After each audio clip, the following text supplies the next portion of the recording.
আপনি কি গ্রামীণ ফোন ইউজার? তাহলে আপনার জন্য নিয়ে আসছি সুখবর। সেটা হচ্ছে, যদি আপনি ছোট ছোট মিনিট বা এমবি প্যাক ব্যবহার করেন, তাহলে কোনটাতে কত লাভ আর কোনটাতে কত লস সেটা দেখে নিন।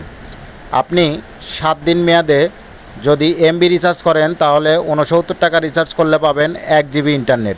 48 টাকা রিচার্জ করলে পাবেন মাত্র 500 এমবি। এটাই যদি আপনি 48 টাকার এমবি কার্ড রিচার্জ করেন, 7 দিন মেয়াদে পাবেন 1 জিবি। 29 টাকার এমবি কার্ড রিচার্জ করলে 7 দিন মেয়াদে পাবেন 500 এমবি।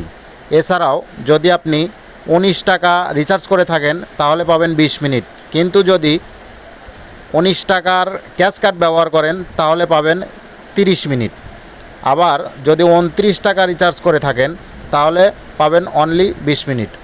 অতএব আপনারা 48 টাকা রিচার্জ, 69 টাকা রিচার্জ, 19 টাকা রিচার্জ, 29 টাকা রিচার্জ এগুলো পরিহার করে 19 টাকার 30 মিনিট ক্যাশ কার্ড, 29 টাকার 500 এমবি ক্যাশ কার্ড, 48 টাকার 1 জিবি ক্যাশ কার্ড ব্যবহার করুন। মেয়াদ একই। অযথাই কেন লস করতে যাবেন? আপনাদের জন্য রইল শুভকামনা।